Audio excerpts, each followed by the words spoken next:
everyone could take their seats, we'll get started with the meeting. No, just talk a little louder. I'm having kind of vocal, this is on. Okay, the board met tonight in executive session. We're now ready to start the public portion of our meeting. We did have one written communication since the last meeting, which was November 7th.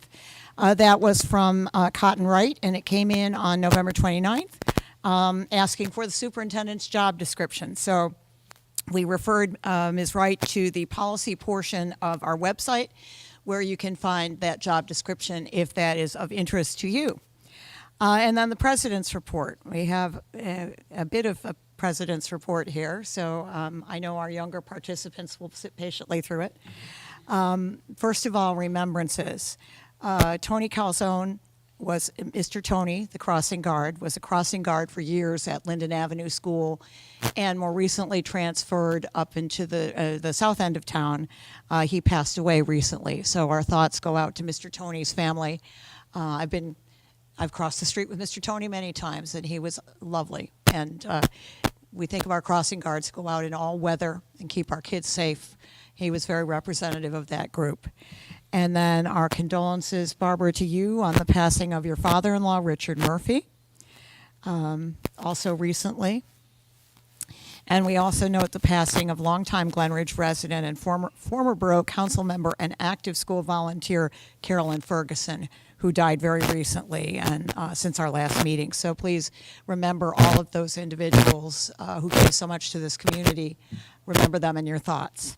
And now, it is my friend Tracy's last meeting. And we are honoring her on this night of celebration when we're celebrating many things.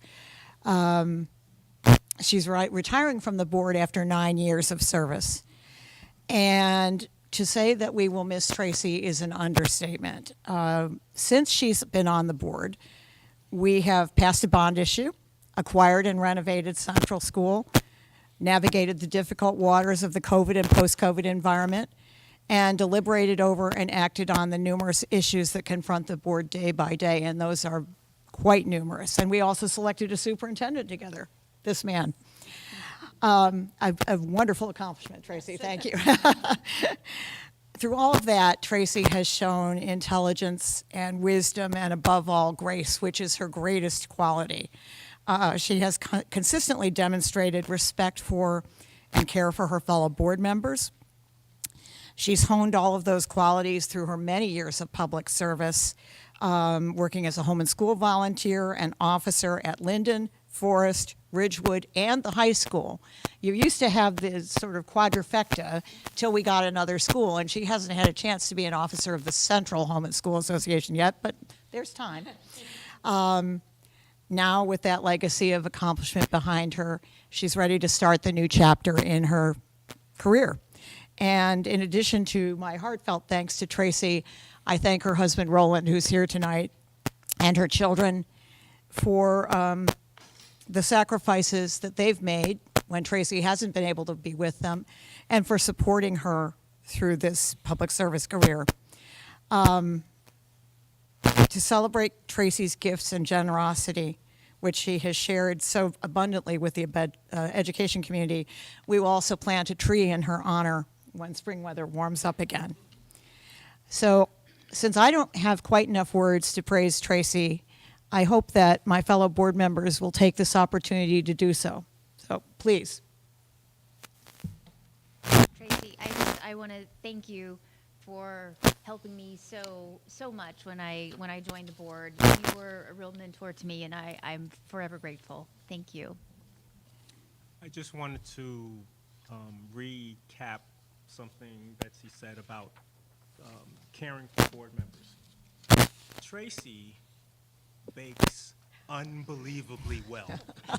I met her at Linden Meet the Board. One of the nights where you Meet the candidates. Well, it was the night where you Coffee and conversations. talk to your teachers, and then the board comes so you can meet people on the board. And so back then, Tracy used to make a spread. And I'd walk by and I'd eat a cookie and go to meet with a teacher, come back, grab something else, meet with a teacher. By the third time, I stopped and I was like, who are you? What would you do this for a living? So that's how I met Tracy, and then I've served served with her for 2 terms, and it's been a pleasure. I'll say, since I have her family here, to her family, thank you, because the family has to give a lot of your family members' time when they commit to something like this. So thank you for giving her to us all this time. She was really a perfect board member, everything a board member should be, and no more and no less. We will not be able to replace her. She was great to all of us, and I hope to those of you who are on the board for a number of years that you get another one like she has been. And to the constituents, she represented you really better than you know, and better than you could have hoped. And to Tracy, we'll clear that up over time. Tracy, I want to echo all of our colleagues' sentiments. 23 years in total, 9 on the board, the remaining years on HSAs and involved with the schools. That's just like unbelievable public service that you've done for Glen. So we are going to miss you. We love you, and thank you for all that you do. So I met Tracy even before I was on the board, because I was one of the coordinators of Grace, and Tracy was the liaison, and she was just always incredibly accessible and gracious and had an open ear, and all of those things that I perceived in her in that role have carried over and then some on the board. And I just want to thank you for being sort of a model of graciousness and kindness to all of us in terms of how you treat everyone in the community and all of us, and your appreciation, respect for our teachers and everyone in the district. Tracy, it's been a pleasure to be on the board with you, and we didn't serve on any committees together, but I want to thank you for how the personal touches you put on things and the welcoming ways you made things when we all got together, because it made it a lot more enjoyable, and I appreciate your effort. And I don't know what else I can add that hasn't been so eloquently said by everybody else here, but I will just say, being a recent member to the board, you are the model of welcoming and how to ease somebody into what can be a very challenging and difficult role. And I will always be grateful that I had a short period of time with you, and I'm sure I share this with everybody else, that we know that you're not too far. Thank you. And our colleague Duval, we have a little something for you, because we know you love all things horticultural. And you'll have much more time for all things horticultural now. It's not a tree. No, the tree comes later.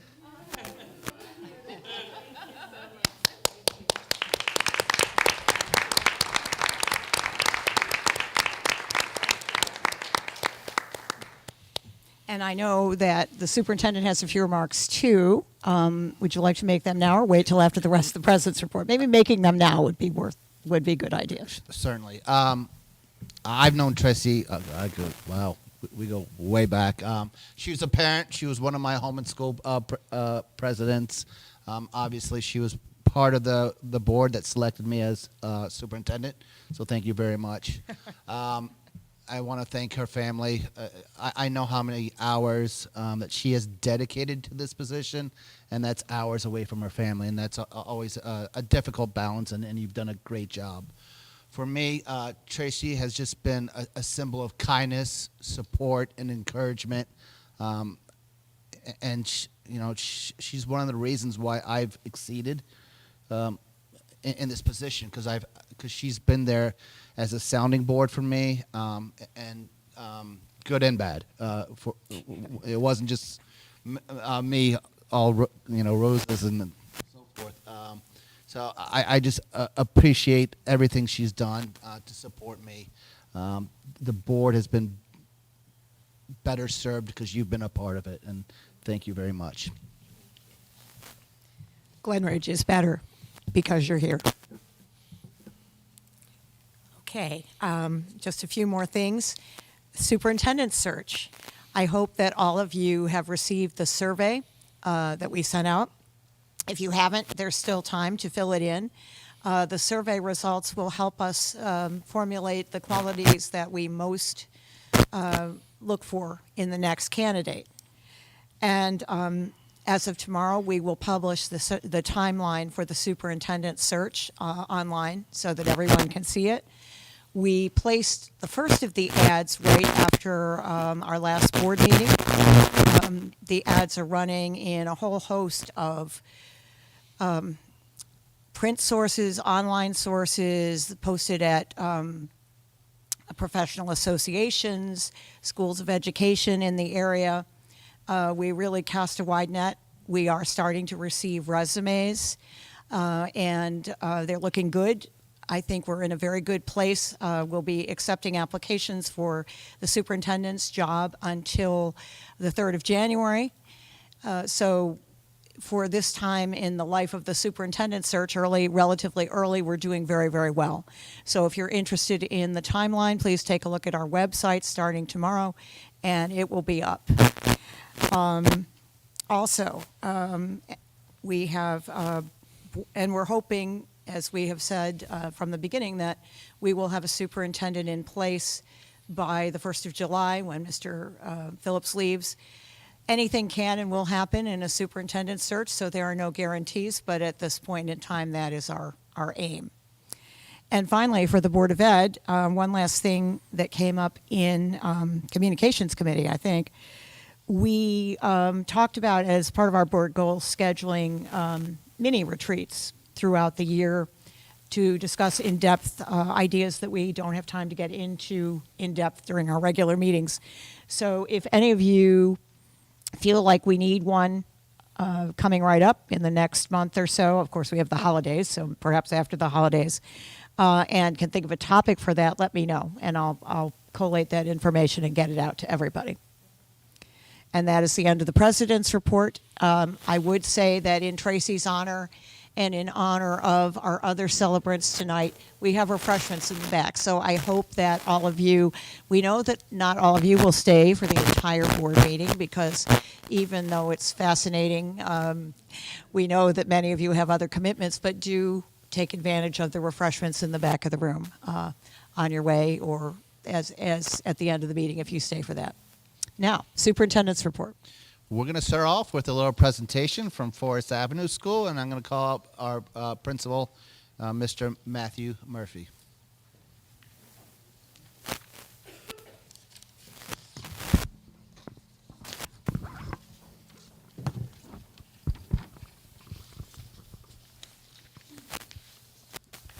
Hello.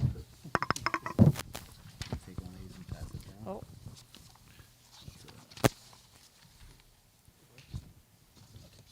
Thank you.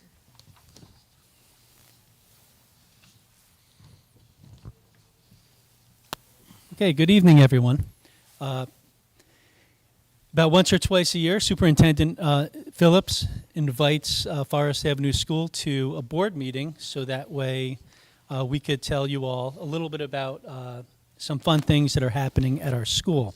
So tonight we have an extra special treat for you, but I want to give you the setup and tell you a little bit about what we're doing at Forest.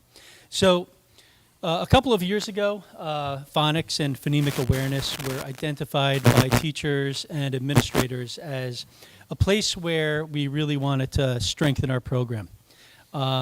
So teachers and administrators came together and we conducted a search for a research-based phonics program. And just to take a quick step back there, phonics focuses on how sounds look in writing, and phonemic awareness is understanding that each word is comprised of a series of sounds. Most phonics instruction is written, and most phonemic awareness instruction is oral. But the two are not exclusive of each other. They actually go hand in hand, complementing each other nicely. So back to our search. Our search for a research-based program led us to a program called Phonics First, which was initially implemented in grades 1 through 3, and this year expanded to kindergarten.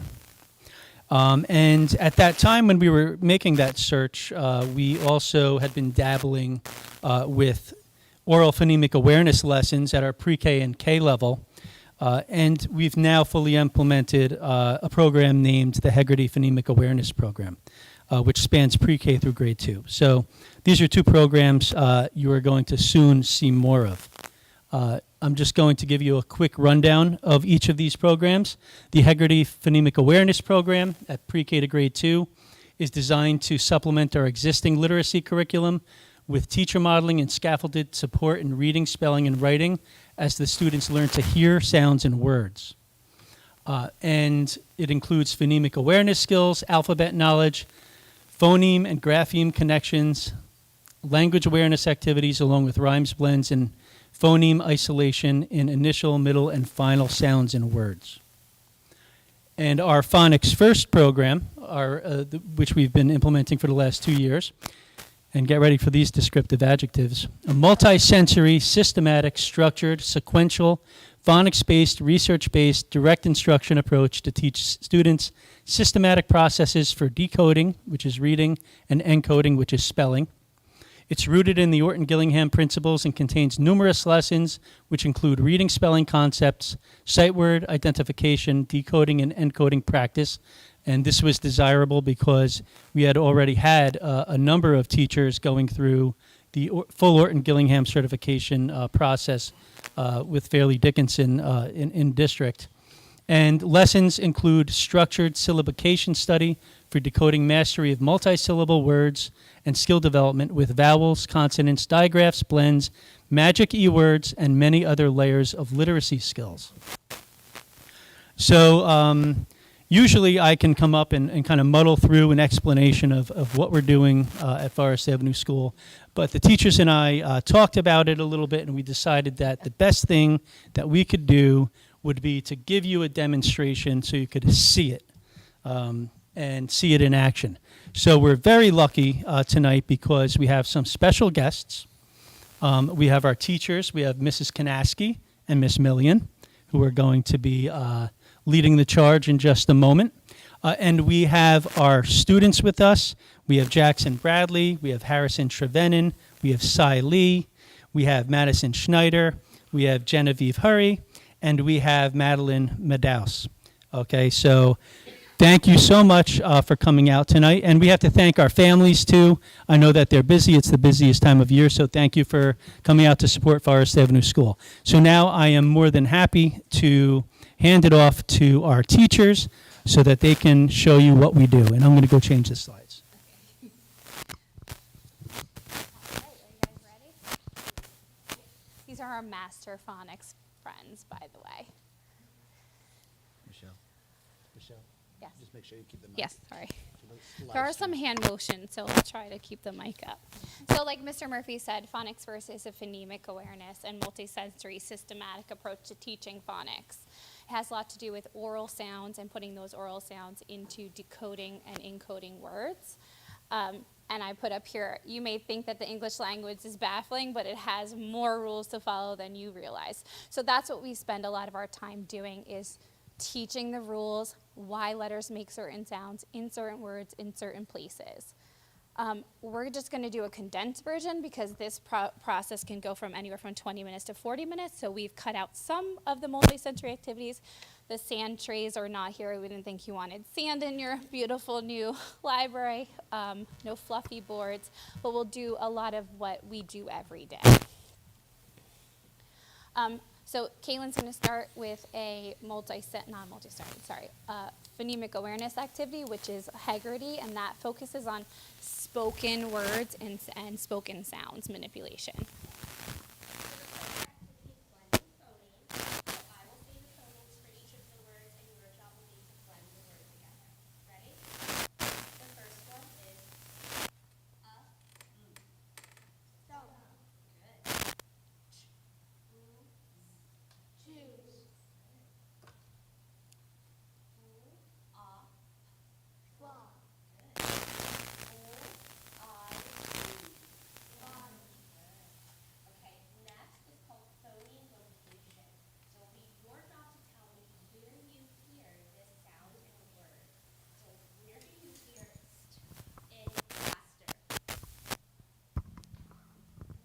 Do you hear it in the beginning, the middle, or the end? Middle. Good. Yeah, don't raise your hand. Where do you hear st in sticker? The beginning, the middle, or end? Good.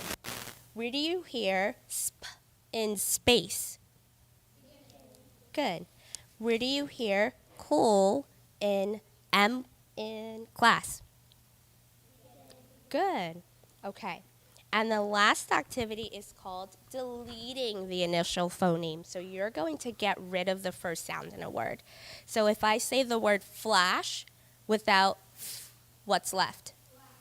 Good. If I say the word crane without k, what's left? If I say the word slow without s, what's left?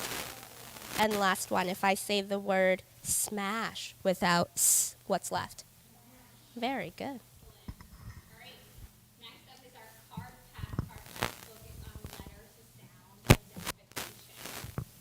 19, Chris, Pam, are you ready?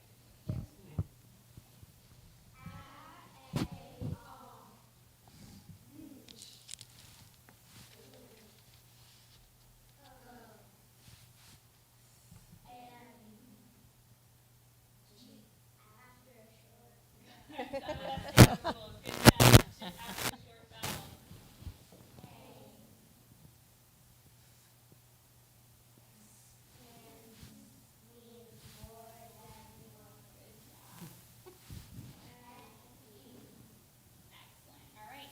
So then we move from, that's just a couple of the cards. There are over 100 cards of sound and rules. Then we go into what's called blending, and this is then taking, not loud enough. Sorry. This is then taking those sounds, we say each sound individually, and then we blend them into words. Now the blending board is about the sounds and the rules and not necessarily making real sounds. So you'll see nonsense words up here. Are you ready? Okay, fingers up. Ready, read.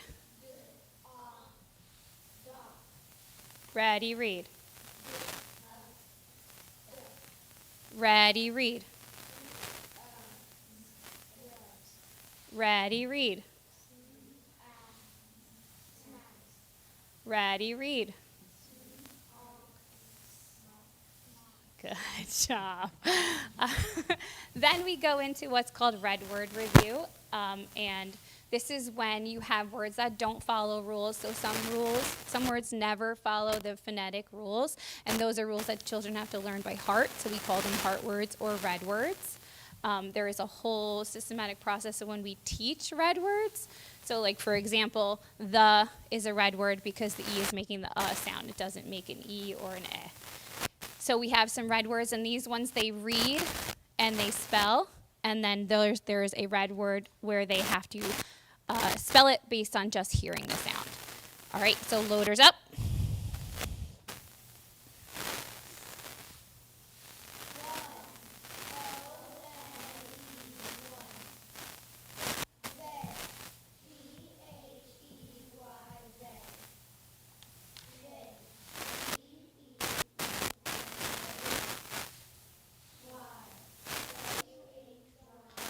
All right, ready for the words you can't see? Keep those loaders up. Your next red word is said.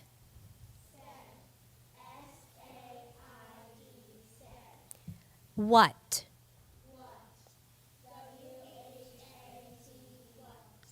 And. Very good.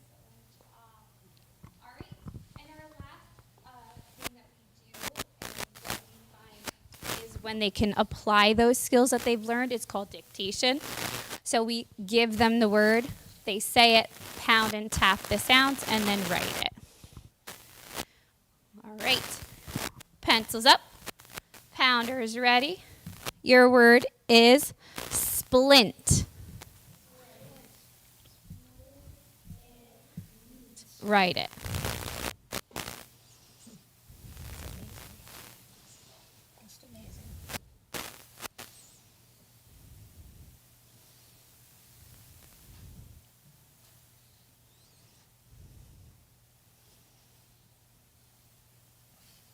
Good job. All right, pencils up, pounders ready?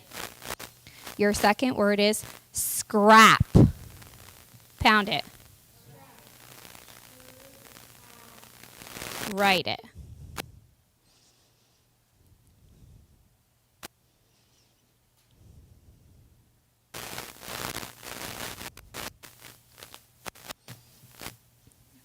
I'll just do them. All right, pencils up, pounders ready? Your word is 3. Pound it. Write it.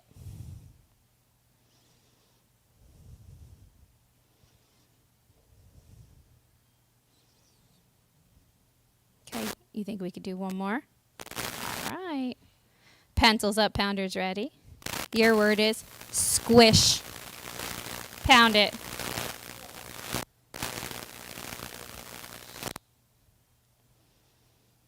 Now, while they're writing, some of the words that we teach are taught as one phoneme. So we just did 3-letter blends last week. So they use one finger to tap each phoneme. So like school would be 1, sh. They all go together. All right, good job, guys. And that is basically our program in a nutshell. After we would do review, we do introduction of the new sound for the week, and then the process continues over and over and over again. Good job. Give yourselves a round of applause.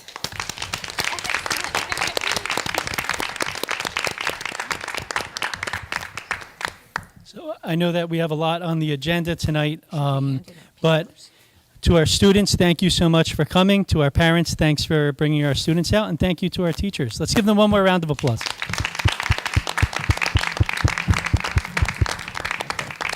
You can take your materials and you can head home if you'd like. Thank you.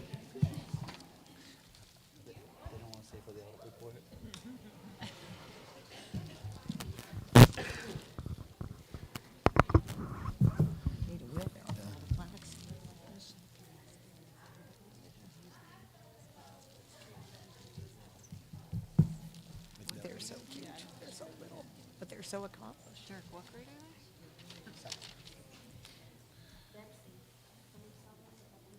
Please help yourselves to refreshments on the way out. Grab a cookie. Grab a cookie for the Feel free to road. grab a cookie, have a drink before you guys leave. Reward your hard work. You can open it. All right. Ready? Yeah. Okay.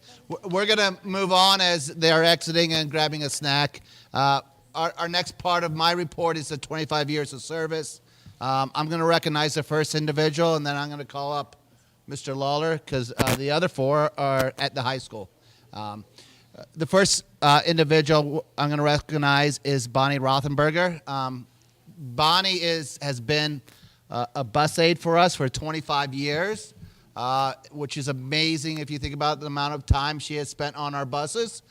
She has a unique shift where she works the morning for a couple hours, and then she comes back and works the afternoon for a couple of hours, and it just shows her dedication to the students and the district, and she's certainly going to be difficult to replace with all that experience.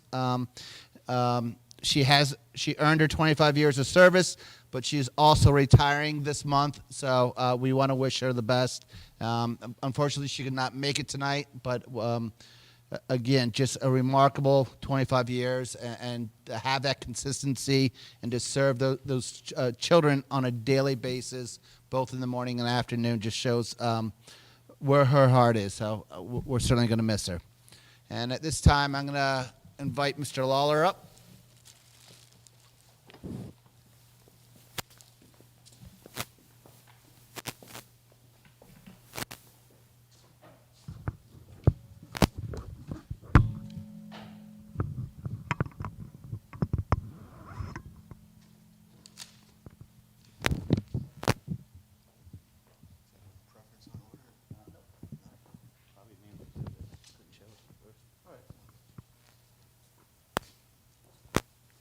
All right, good evening, everybody. Thank you, Mr. Phillips.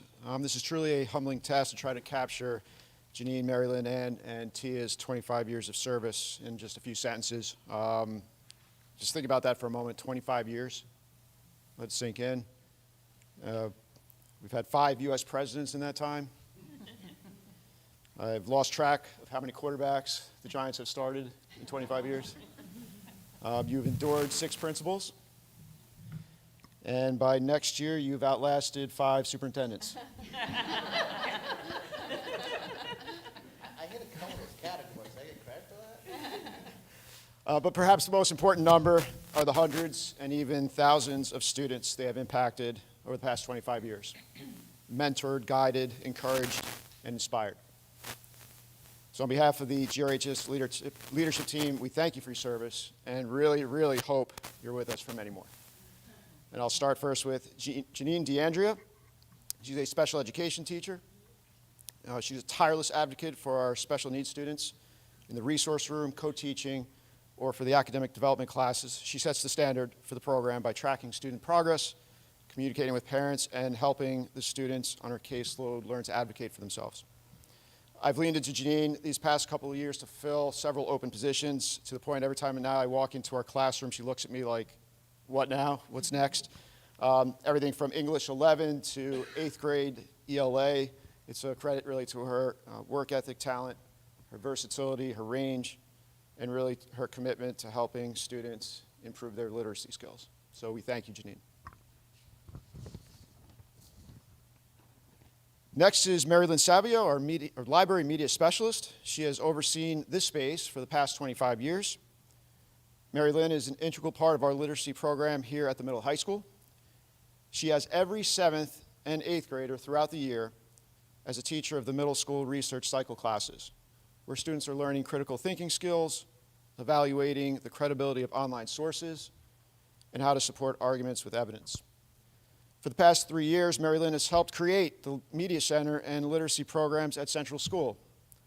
And lastly, she's been a support for staff across the district, serving in the role of GRA president. We thank you, Mary Lynn. All right, next up, Ann Malone, teacher of fine arts at the middle high school. Come on up, Ann.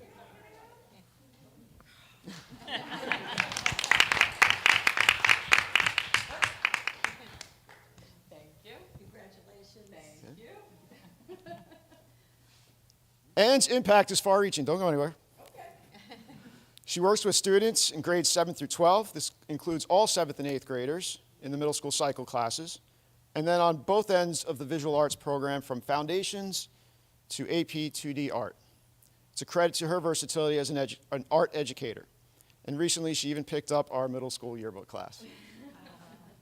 Ann is a leader in our building. She mentors new teachers.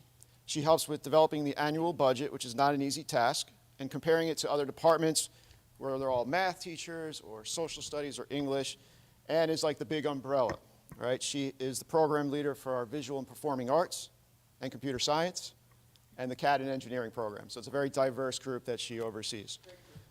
And lastly, one of the highlights of the year is the annual student art show in the spring, which is across the street at the Women's Club. If you haven't been, I highly recommend it. Your mind will really be blown by the work produced by our student artists, and it's really a credit to you, Ann, and the program you developed. So thank you. Thank you. All right.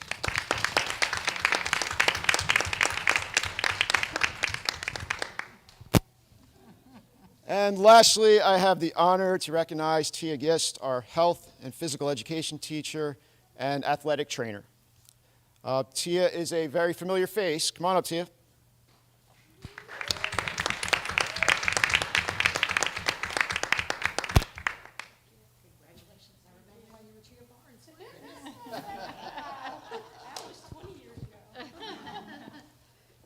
Tia is a familiar face at our events during all 3 of our athletic seasons, which includes the practices, the games, that's at night and on Saturdays. She's there to comfort our students when they get hurt on the field. And this really goes beyond providing first aid and treating physical injuries. Understanding the importance that athletics play for our students, these injuries that sideline them can be devastating. Tia is always there and available to lift their spirits, support their recovery plan, and help them get back on their feet. And perhaps what stands out the most to me is the welcoming environment that you create. There's always kids around after school as they prep for the practices and games, and the trainer's room is truly a safe space for our students. So thank you.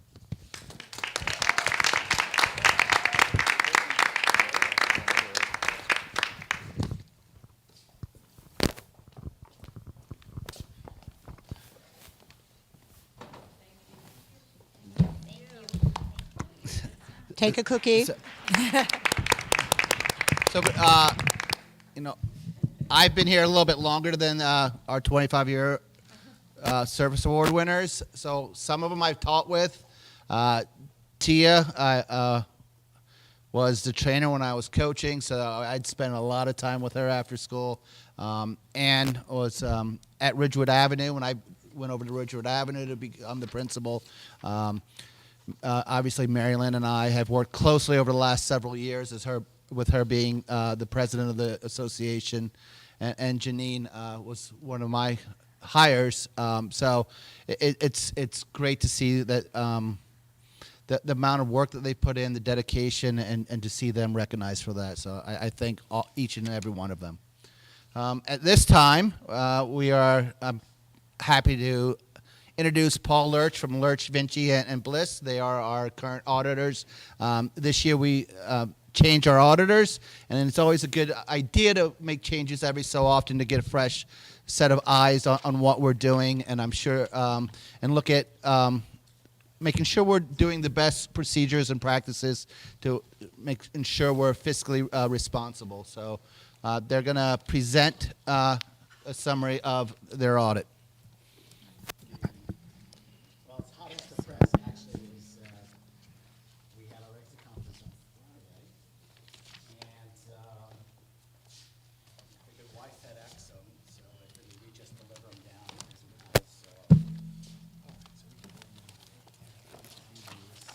Thank you. But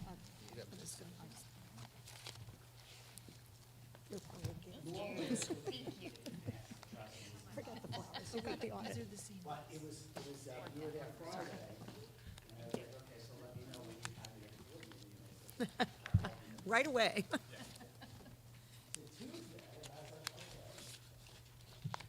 My schedule, is that on? It's on. That's Okay. live streaming. So. Oh, okay. So we were at the board office on Friday, and we had gone through the exit conference with the superintendent, of course, and with the business administrator. And then we talked about the possibility of coming and doing a presentation and letting me know when you were available. And today worked. It worked in my schedule as well, so I said, let's do it, because otherwise we'd probably be back sometime in January, the end of January. So we have two reports. This is nothing new from that respect. The larger of the two reports is the comprehensive annual financial report, which is going to have the financial statements in it, the footnotes, the introductory section, MD&A, statistical information. The smaller of the two reports is the administrative report on findings. That is set up and established by the state of New Jersey in its particular format. It basically tells us what has to be audited, and then we go through that progression and we identify whether or not we found any deficiencies through that whole process. So the good news is that we've spent a tremendous amount of time at the school. I think Barbara can tell you that our team was there for probably better of 2 weeks on site doing the audit work. And we actually have good news to report. We have a few minor items that we want to just present tonight. But overall, the audit was, the district has run well. We have unmodified opinions. So as far as deficiencies with internal controls or compliance, and I'll talk a little bit about that, there really aren't any. There's one audit comment that we made in the report itself, and we have a couple of suggestions to management. Typically, I will tell you, when we follow and come in as a new auditor, it's not uncommon that we have double digits in audit comments and recommendations. It's not uncommon. It's typically what happens. We do pride ourselves on doing a very thorough job, and it typically shows. But I will say, though, having said all of that and all the time that we spent going through the records, and I know that Barbara has indicated to me that we've asked for so much more in records than what has been done in the past. Still, after all of that, you know, when we go through this, to sit here and talk about One comment, I might as well jump to it now. One comment is dealing with coding of expenditures, and it really dealt with the special revenue fund. So there's some grants, and there's also the local educational foundation that provides money, and it's just the object code. So what's important for me as an auditor is we're going through and auditing grants, are they allowable charges? I mean, that's the most important thing. Because if we go through and we find that there's a charge and it's not allowable in accordance with the grant supplements, well, then we have issues. So this was nothing more than having it in the wrong object code. And I think from speaking with Barbara, and I don't want to put words in her mouth, but she was, or didn't realize that when we deal with those other areas, that we had to go down into the object code, not just a grant code as opposed to just an allowable expense within a category. So I believe that is kind of new for Barbara, at least from our perspective. I don't know what, and I don't want to speak for the other auditors, but you know, we're doing that. It's part of the requirements, it's part of the chart of accounts, and part of the testing that we have gone through. One of the other areas that we did make mention, and that's really suggestions. So the one item requires a corrective action plan, and that's with the chart of accounts, as we talked about with the special revenue fund. And then the other item deals with student activities and athletics. So what we'll do is we'll go in and we'll test the revenue collection cycle. We'll also test the expenditure cycle. And what we found is that there were several instances where goods or services were ordered, but yet they were not delivered to the schools, they were delivered to the individual who ordered them their homes. And it might have been something that evolved during COVID, but clearly, you know, any of the expenditures, any of the goods or supplies that are being ordered for student activity purposes should go to the schools. And then we did a test of collections. And when we did a test of collections, we're recommending that those deposits, the receipts that are collected, be deposited at least twice a week. It's kind of a common sense kind of thing. We don't want, you know, we're trying to safeguard assets, right? So it's really about making sure that the monies that are collected are being deposited and safeguarded on a timely basis. So I feel that those two comments, even though I think they should be presented to the board, but they don't rise to the level of having to do a formal correction active plan. So those are the big things, and I just want to talk a little bit about overall. So as I indicated, they're unmodified opinions, right? We have basically three opinions: the financial statements, the single audit opinion, and the governmental auditing standards.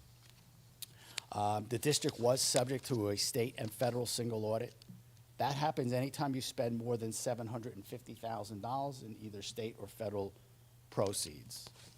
So Glen Ridge spent $11.2 million on state assistance support, or from state assistance support, and $1.9 million from federal programs.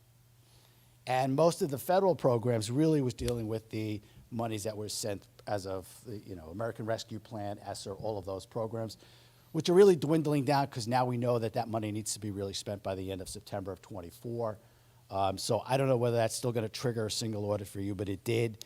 So what does that mean? It really means that, you know, we do our normal auditing process on the financial statements, and then now we have to get into the compliance supplements of this single audit of the grants themselves. And that's when we get into whether the costs are allowable. Some grants have matching elements to them. And we go through that progression, go through that process, and we have nothing to report. Otherwise, it would have been reported in here. So those expenditures were spent as they should have been spent. The total amount of ARPA and ESSER awards that the district received over the past 3 years, just to give it in perspective, was $2.4 million. So that's the amount of federal money that came through that COVID, American Rescue Plan, and what have you. Local grants, quite a bit of activity running through your special revenue fund, which is really great to see. I mean, you've got an active local community. You know, when I look and I go through this and I see, you know, $230,000 of revenues and expenses just on the local side. So that's tremendous, and that just shows a lot about the community itself. Capital project fund, the only thing you have left is obviously the last component piece of the HVAC in the high school, the middle school, right? So that's the piece that still has to be spent of $2.4 million.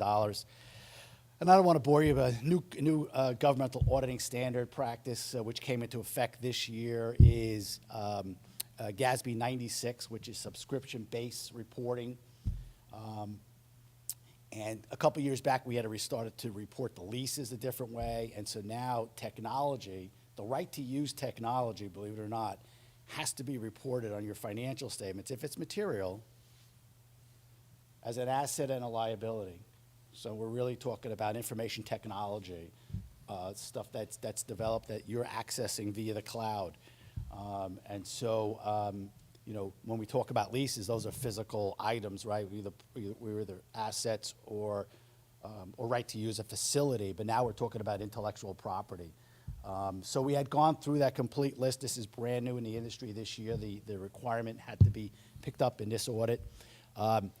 We talked to Barbara months ago, went through the list with her, and really one of the main caveats is that if those leases are 12 months or less, they do not need to be reported in your financial statements. So the majority of all of yours are 12 months or less. Believe it or not, there was no reporting or no effect on the financial statements. But that's the latest and most recent governmental auditing standard. I just want to talk a little bit about surplus. So this is the first year that your unassigned surplus now is restricted to 2%. Because of COVID, there was a change in the statute and allowed to go from 2% to 4%. That really is your free balance, right? So that's the free cash that you were keeping on hand. It's your surplus. So 2% for the Glen Ridge public school system is about $750,000. But of course, there's additional add-ons that we could do. There's always exceptions to every single rule. And of course, there are exceptions to that one too. So your unassigned fund balance actually was last year was $1.8 million. It dropped now to $1.2 million. So that differentiation or the delta of the 1.8 versus 1.2, it just means excess money that it's either going to flow back into excess surplus or it's going to flow back into capital reserve or maintenance reserve, whatever direction the board wanted to take. So as I kind of go through it and just quickly, and I'm only going to be, and I think the board should only be cognizant of budgetary fund balance. So if you were in the larger of the two reports, I would go to Exhibit C1, and I think it's worth taking a quick look at if you have it out. Page 67 of the large report.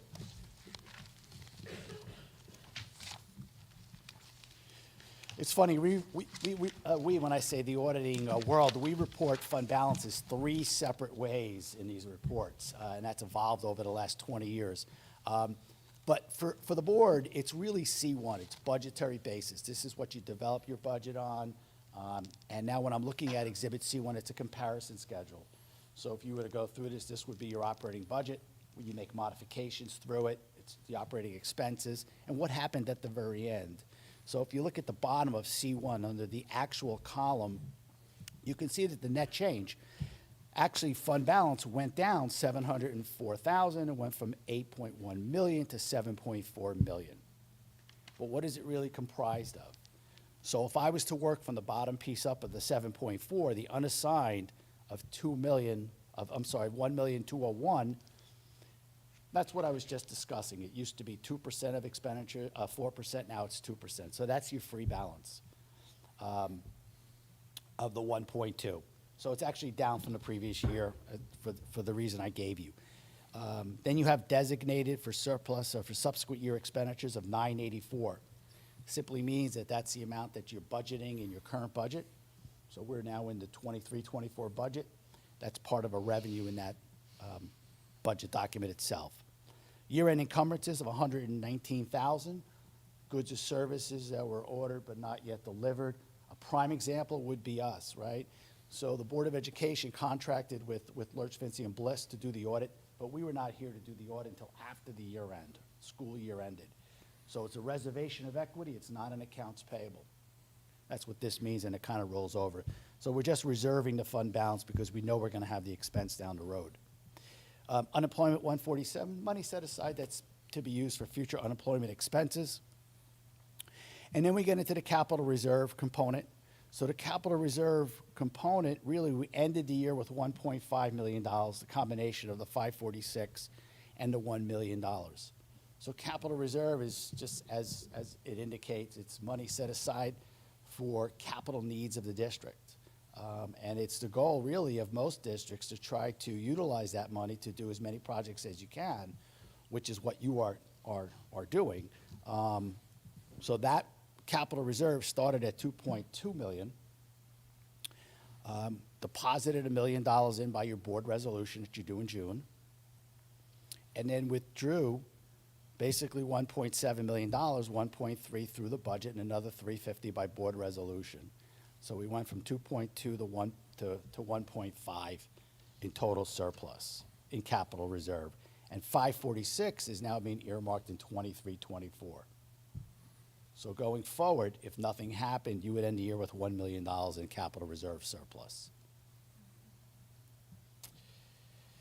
Then we come up and we go through this progression, and then once you fill up these particular buckets, the reserves, the encumbrances, the very last component is excess surplus. So last year's excess surplus was $1,394,000. That's being utilized as a revenue line item in your 23-24 budget, along with the 984. When we went through all of those particular exercises and we got to the finale, the balance that's left is excess surplus of $2,038,000. That will be designated as a revenue line item in your 24-25 budget. And really, it's when you go through this, you just, and again, this is really from the business administrator side, you're always trying to make sure that when we deal with the budget process, that we're trying to avoid steep increases or decreases in the use of surplus, right? We want a smooth transition. So you went from the 23-24 budget of $1.8 million being utilized. Now when you start 24-25, you're going to have basically, the $2 million that you're going to be utilizing as an excess surplus number.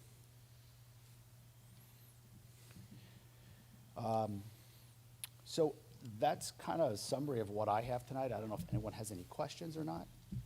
Board members, any questions? This is a very impressive audit. Thank you. Yeah, and again, I think just in closing, I think, you should feel comfortable with the financial operations. And that's not just Barbara, it's the whole team, obviously, when I say that. But it's not the norm, these audit reports that are clean like this with very few comments. It's not the norm, so it's good to see. Overall, do you think the 2% surplus requirement, which we now have again, is adequate? Listen, when I started doing this, 30 years plus ago, we were at 6, and we went to 4, and now we're at 2. Quite frankly, I think the number could be higher. Right? But we are getting exceptions to it, right? So 2% is $750, but really, we're at $1.2 million. Sure. Yeah. Okay, thank you. Any other questions? Were there, other than the IT subscription services for leases, were there any other changes this year that could impact us? No, that was a major issue that we had to deal with. So, and I don't really foresee anything new coming up that's going to be major, because that's really a major item, just like the leases were major items that we had to start reporting. They went away. There's no such thing as an operating lease anymore. So we have to start capitalizing everything. But this was the biggest issue. Now, just because it's not in the audit report of 23 doesn't mean it won't show up in 24, because if you start going through and doing multiple year leases now, and if those leases become material, then we're going to have to report the asset and the liability. But, it's fluid. Any other questions from the board? Okay, thank you so much, Mr. Lurch, for the speedy delivery of the audit and for taking the time with us tonight. Thank you, and we appreciate the business, too. Thank you very much. Thanks. Thank you. Have a great holiday, everyone. You Thank too. you. Bye-bye. All right, and I have several other items to share. Shihong Zhang, our high school teacher, was named the Educator of the Year in 2023 by the New Jersey Chinese Teachers Association, and they're having a banquet this coming weekend, and she will be recognized at that banquet. And just to make everyone aware, and it's on the agenda tonight, she's also planning a trip with a group of students to China for this coming spring. I want to recognize, and I'm always appreciative of the Glen Ridge Education Foundation. They held their Ashton Felter 8K on Thanksgiving Day. Just an unbelievable event with the amount of individuals in this community that are volunteering to make sure that happens. The foundation puts a lot of time and effort and are working closely with Dan Murphy, who's a councilman, to put on the race, and we get an unbelievable turnout. I believe there's 2,700 runners at this last race.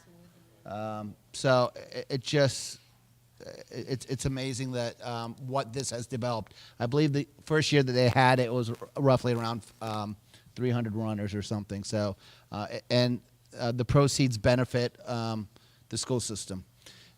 We are finally moving forward with the tutoring grant that was announced, and we applied for it in early fall. We thought we were done with it once we accepted the grant, but then the state came out and said, well, we really forgot to tell you this component of it. We had to go out for a request for proposal, which takes roughly about 3 weeks from start to finish. Last week we opened up the proposals. Tonight we are awarding that grant, and we'll be able to move forward. Just as a reminder, this is a state grant, and it's a grant targeted for 3rd and 4th graders. Our program will include 3 sessions. Each session will include about 50 students, 25 3rd graders, 25 4th graders, and those sessions will last 6 weeks. The students will meet 3 times a week, and it will be a one-to-one tutoring session for those students. We have 2 staff members who are going to facilitate the program. One of the staff members will be in charge of the 3rd grade program. One of the staff members will be in charge of the 4th grade program. There will be some pre-testing and post-testing, and we're going to be using our MAP scores as a baseline. Our Ridgewood Avenue students take MAP twice during the school year, so we can see where they were before and afterwards. So there will be a lot of data-driven, as typically when you have grants that will be produced, and we can see the results. And we're very excited to move forward with that. On tonight's agenda is the Board of Education meeting dates. It kind of runs a little opposite of the school year.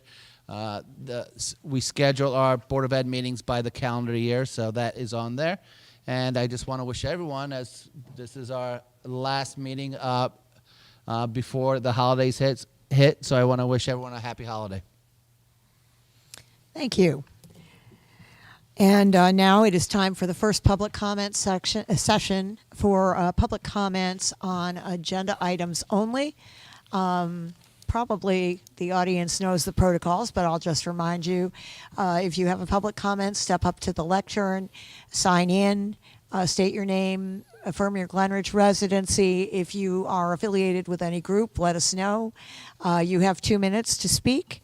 If you have written materials, please give them to Mrs. Murphy for inclusion in the record.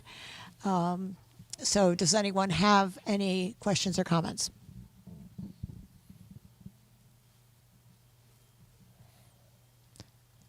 Yes. Correct. Okay. All right. We will have the second public comment period at the end for non-agenda items or items pertaining to the running of the schools. All right, board members, it's time for committee and liaison reports. So we'll start with our student representative. Hello.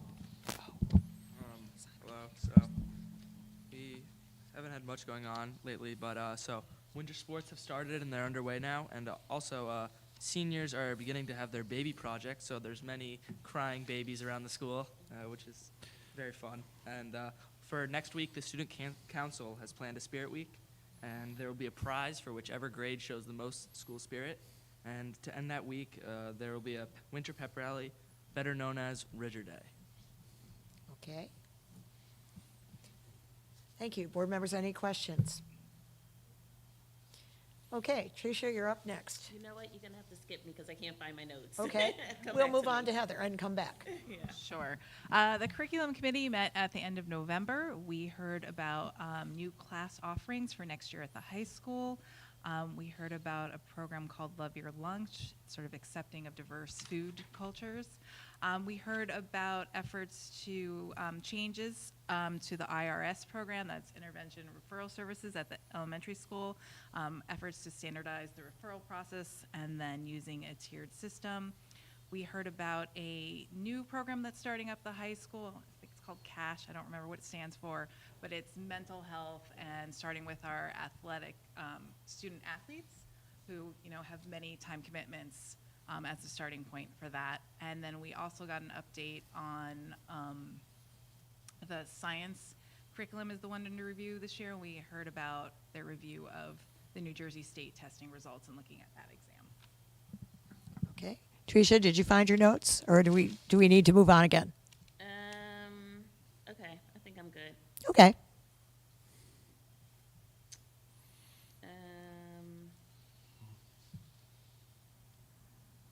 No, skip me. Okay, This is Jocelyn. From the previous meeting. So the Ridgewood Avenue Home and School meeting didn't meet since our last meeting. Their next meeting will be the first Friday in January. The Grace meeting was actually canceled, and Grace is looking for parent volunteers to be engaged because the leadership needs additional support in terms of getting the word out and hosting meetings and events. Just a brief update, this weekend was the New Jersey School Board Delegate Assembly, and that's when delegates from school boards throughout New Jersey come together to vote on resolutions for the New Jersey School Boards Association to kind of promote or incorporate into their own policies. And so something that we've talked about at past board meetings was a proposal that the Essex School Board Association kind of put forth, and that was the anti-book ban. So this proposal was renamed as the Selection of Curricular and Support Materials, and it passed with 83% approval rating.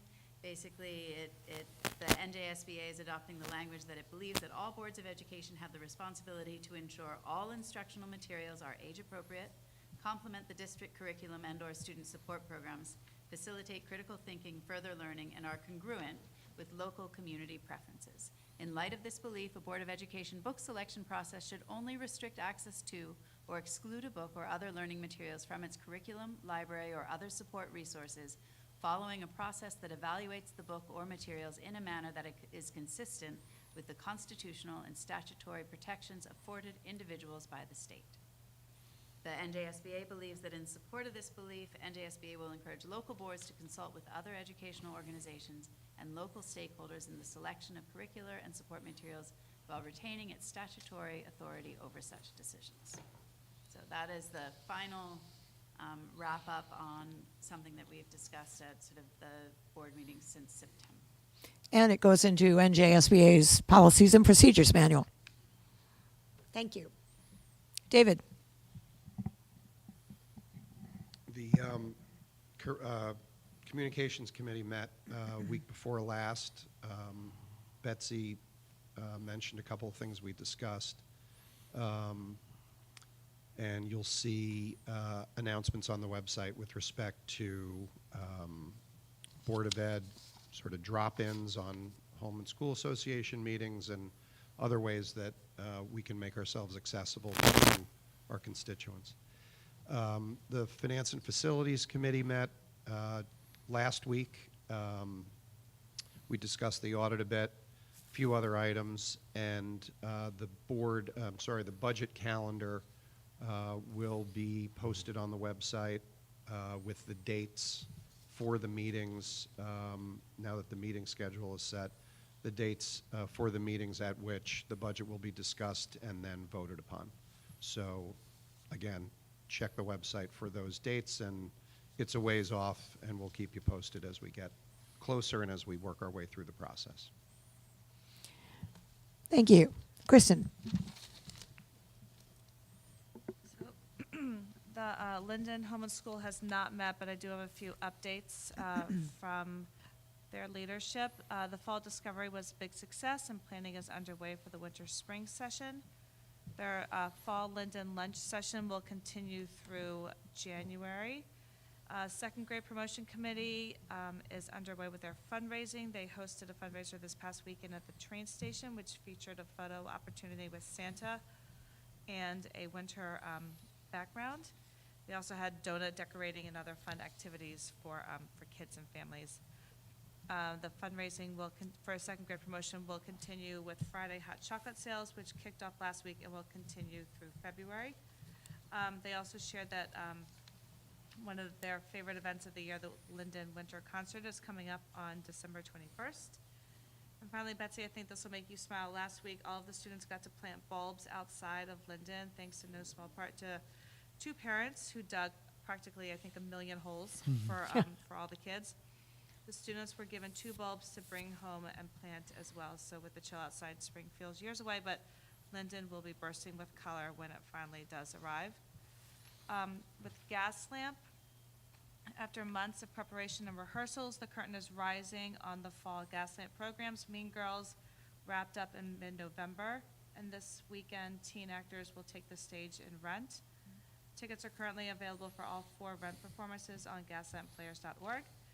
The season will conclude on December 16th with the Kids Workshop and Finding Nemo. And looking forward a bit, The Sound of Music is coming up in February. This is a really fun community show with members of all ages, so be on the lookout for more information in the new year. And then finally, the Glen Ridge Visual Art Association had a successful fundraising event this past Sunday at the Glen Ridge High School Holiday Market. The talented high school art students provided face painting as parents shopped the market. The funds raised go directly to Glen Ridge High School Visual Arts Scholarships. More fun events are in the works. We welcome parents and neighbors interested in volunteering or donating to reach out to us at grvisualarts.com. Thank you. Duval? The Forest Avenue Home and School does not meet in December. Their next meeting will be January 29th.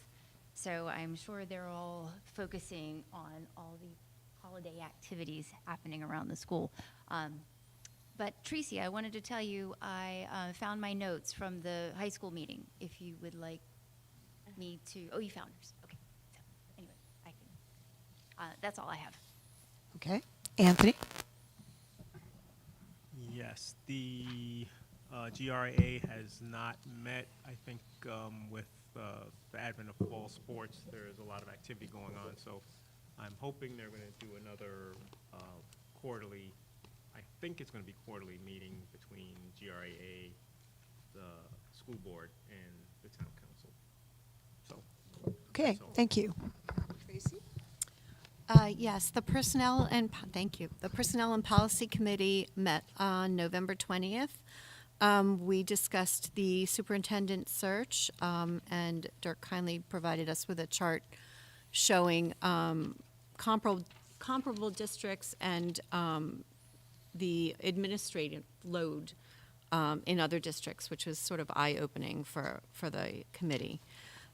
We also looked at the personnel open positions and those positions that are coming open because of leaves.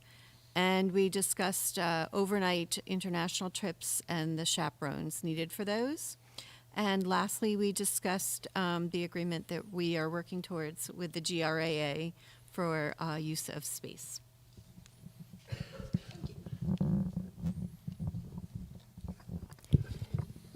The Glen Ridge Diversity and Inclusion Association did not meet. They will be holding another general meeting in January, so I will report out at that time.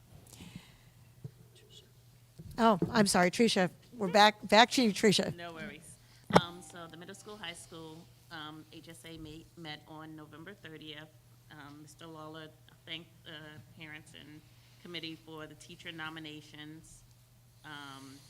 He spoke a little bit about the AP Capstone program. He gave us a brief update on the student leadership program, which Mr. Phoenix has started, and their speaker series is starting in January/February.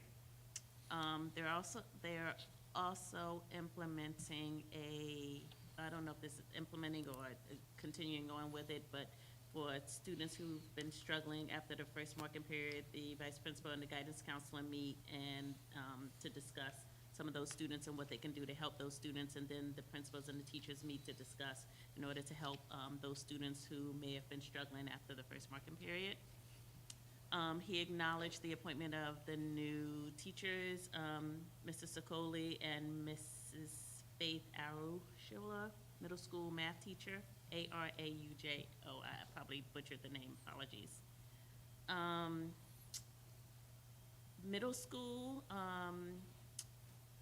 Ms. O'Donnell Pinkert spoke about the Table Talk Tuesdays. They went pretty well for the first time, and just as a refresher, this is an opportunity for some of the students who are used to sitting together in middle schools. She shifted it around a little bit and put those kids together by birthdays, so to encourage more interaction with other schools and not be so cliquish. So she actually talked about maybe using some of the senior leadership students or student council to help facilitate that going forward. They'll try it again, but the first pass was pretty good. There was an arena STEM field trip, I think, between then and now. The winter dance is coming up on the 26th, I guess, of next year, of January. And then Mr. Hill spoke about the athletics, reiterating the girls' tennis team, how far they went in their playoff season, the football team having their first football win, the marching band coming in third, the first year of the girls' volleyball team winning their first tournament, and that's great since this is our first year having a volleyball team. Boys volleyball starts in the spring. The captain's workshop that will happen at, for the West Essex Division, they have come guest speakers, so that's for all the captains within the West Essex, I guess, division, which is coming up. Spirit Week, which I believe David already spoke about, December 11th through the 13th. Cash, which Heather already spoke about, Student Athlete Mental Health Program, that's like really, I was just really intrigued by that. I'm hoping, you know, we as a district and a community have been through a lot with some of our student athletes, so I'm really hoping that this, you know, takes off. And there was a Math Honor Society induction, a drama club performance coming up, and then the winter concerts. Treasurer's report, the holiday market was coming up on that Sunday, so not sure how they did, but I'm sure they did fine. They thanked the HSA for funding the breakfast for the seniors, also funding National Education Week, and that's it. Okay, thank you. All right, board members, in your packet, you have minutes from the meeting of November 7th, exec session and regular meeting.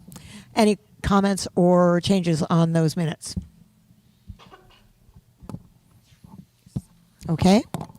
That being the case, Tracy, would you move the minutes? Yes, I move M1. Okay, may I have a second? Second. Second from Anthony. Since there are no questions or comments, Barbara, would you call the roll? Ms. Akinwande. Aye. Mr. Bonnet. Aye. Mr. Campbell. Ms. Gottlieb. Ms. Graham. Aye. Ms. O'Neill. Ms. St. Aubern. Dr. Yaros Ramos. Ms. Ginsburg. Aye. Motion carries. Okay, administrative items. David, would you move the administrative items? I move A1 through A6. Yes. May I have a second? Second from Jocelyn. Board members, any questions or comments on the administrative items?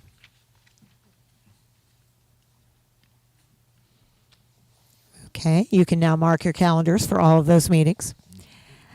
Since there are no questions or comments, Barbara, would you call the roll?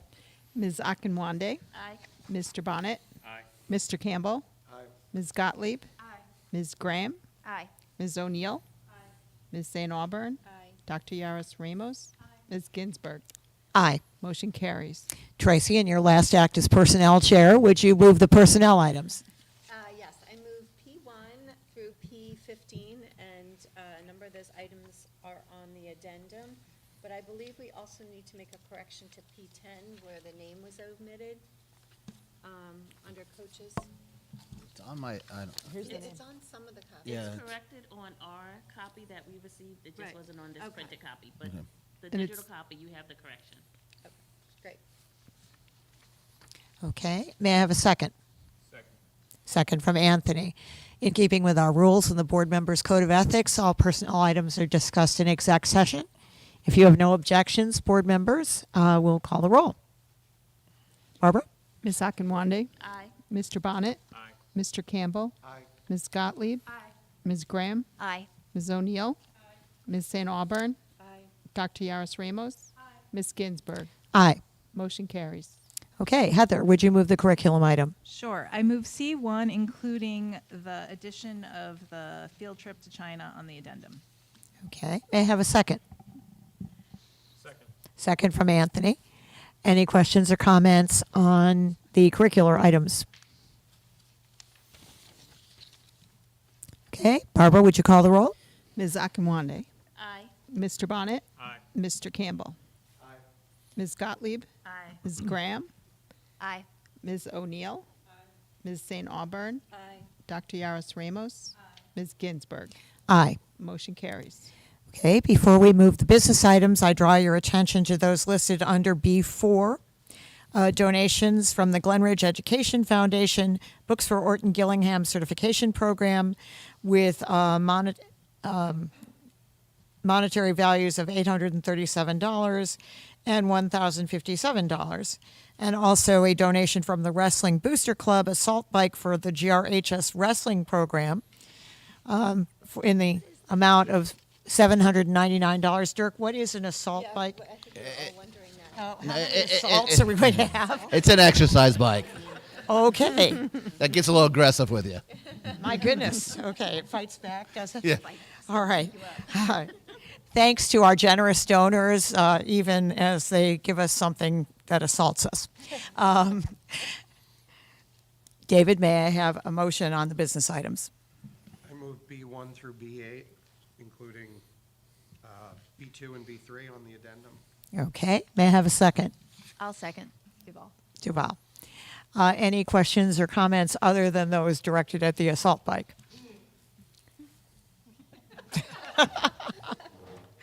Okay, Barbara, would you call the roll? Ms. Akinwande? Aye. Mr. Bonnet? Aye. Mr. Campbell? Aye. Ms. Gottlieb? Ms. Graham? Aye. Ms. O'Neill? Ms. St. Auburn? Aye. Dr. Yaris Ramos? Ms. Ginsburg? Aye. Motion carries. Okay, we've come to the second public comment period for comments or questions on agenda or items, other items pertaining to the running of the schools. Are there questions or comments? Yes, step right up to the lectern.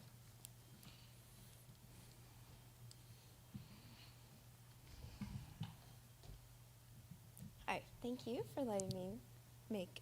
Please speak a little closer to the microphone. sure. There we go. Thank you. Hi, my name is Silpa Patel. I live in Glen Ridge on Douglas Road.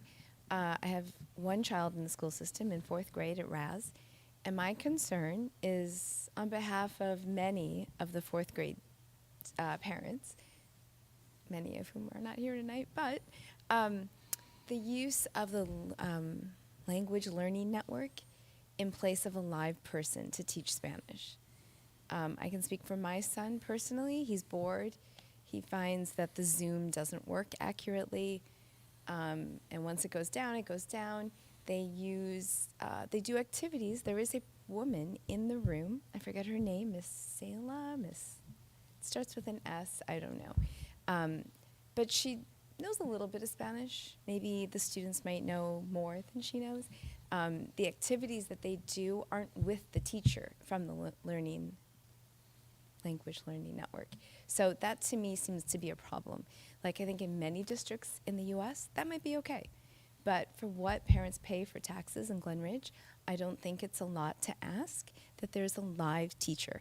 I brought this up with Principal Donovan, Dr. Donovan, and the email that I received said, there were 2 exchanges I had with him. The first said that they're monitoring this, and that the bonus is that if people can ride this out and work out the when the kinks get worked out, that children will be able to learn multiple languages, which is absurd. I mean, it takes a long time to learn a language. My son right now is on Duolingo, teaching himself Chinese, because he's not learning much more Spanish than he's learned when he was at Pilgrim, which was many years ago. He misses the teacher that they had last year. He thought she did a very nice job. So I then asked Dr. Donovan, is it a budget problem? Can you not find a Spanish teacher to come teach live? Oh, sorry. Oh, that's okay. You can finish that thought, but Yeah, okay. please. So he said that they did post the position and there were no responses. And my response to that is, well, in this town, you're telling me that if you hadn't raised it as a concern, that there are not parents that would have been able to maybe help identify candidates? So I don't know. I'm just here to complain. I would like to open a dialogue, and I don't know what the proper process is for that. But Well, you want to take that? You're in the right place. No, Dr. Donovan's correct. We had this posted very early before the end of the school year. The post ran several months. We continued to post. We did not get any applicants. This is a little of our situation that the entire state is. In certain certifications, it's difficult to find individuals, and world language is one of them. We are in talks about next year, and we're hoping that we can find individuals who we prefer the live model if that's possible. Unfortunately, it wasn't, and we had to develop an alternative, and we signed a contract late in the summer to provide some language experience for those students. And I will say that, in line with what Mr. Phillips said, whenever I go to Trenton, the staffing shortages are the top of the agenda for all districts, and particularly world languages. And many people find it ironic that we live in a state where we have so many speakers of world languages, but yet we have a dearth of teachers of world languages. There is some hope that there may be legislation to make certification a little bit easier in world languages, which would increase the size of the pool. So, there's always room for hope, but we are caught in the same bind as just about every other district. So I'm not sure if that helps, but that's where we are. so I think what I'm hearing is there's no plan to change. If personnel. I mean, are you become going to available- repost the position? Are you going to solicit help from parents in town? I don't know. Like, I think Mr. Phillips has summed up the situation. There's not, if people don't exist, we can't invent them. is what Glen Ridge is offering to pay competitive? And Are we good on the 2 minutes then? Yes. yes, I think we've done the best we can to answer your question, so thank you. Okay, thanks.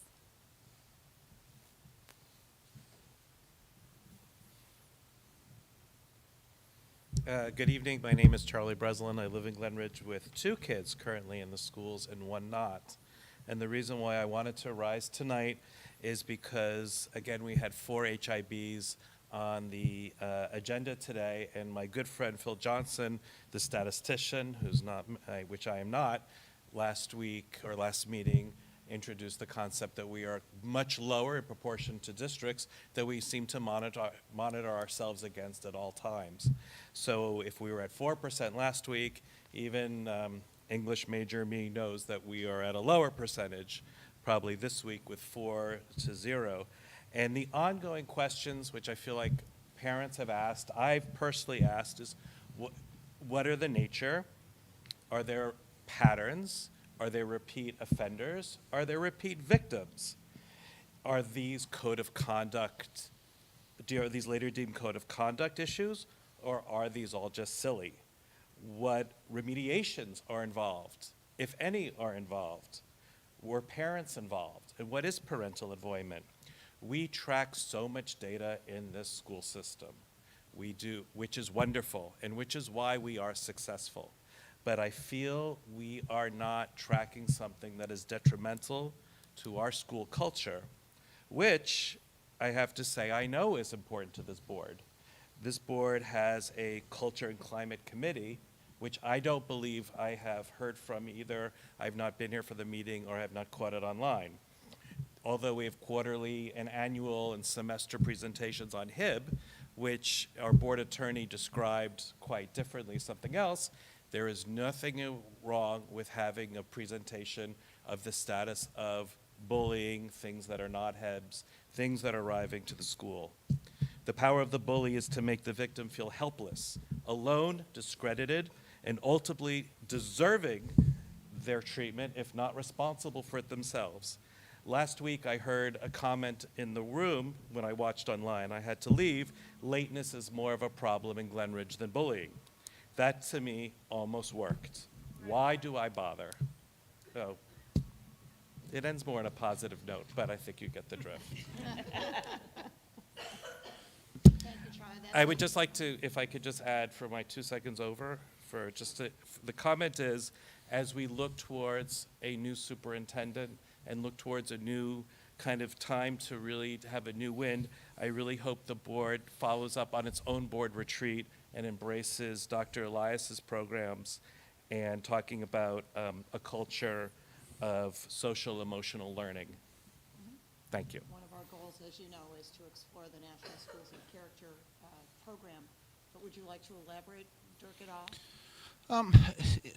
We do report out on our numbers twice a year as far as HIB. We talked about trends. The buildings have their individual committees where they're reviewed. We've talked about whenever there's a question about student conduct, that discipline happens under the code of conduct, even if it was not determined in HIB. My comment about lateness was our frequency, not about the severity. So please don't take it that way.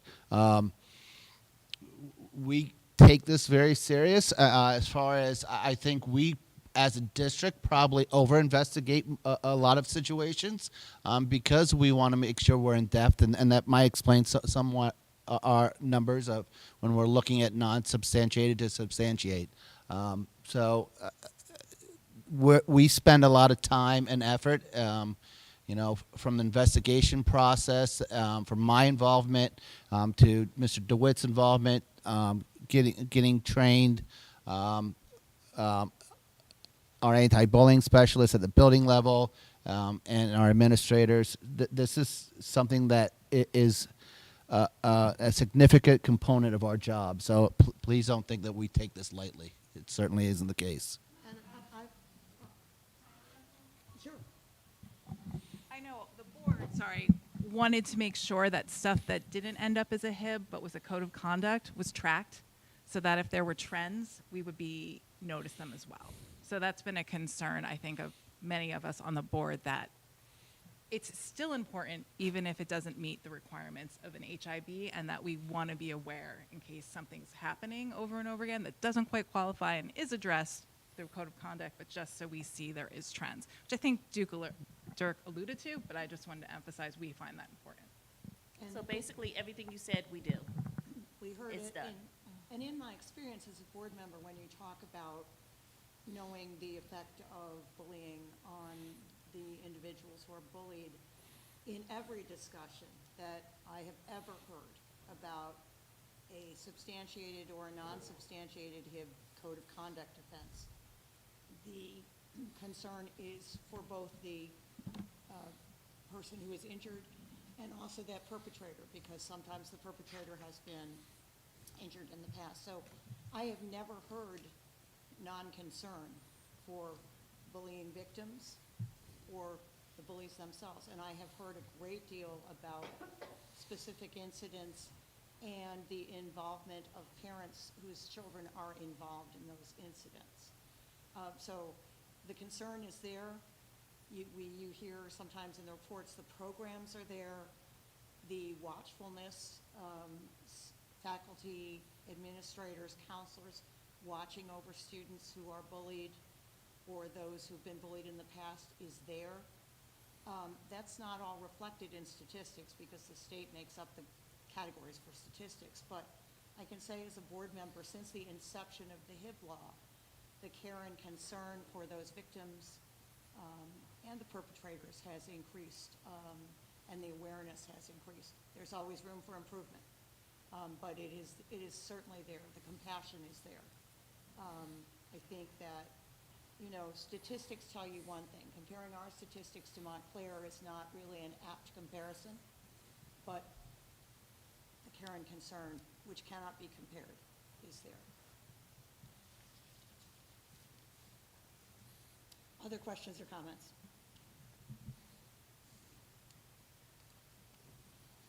Okay, if there are none, may I have a motion to adjourn? Motion. Moved by Tracy and seconded, it sounds like by everyone.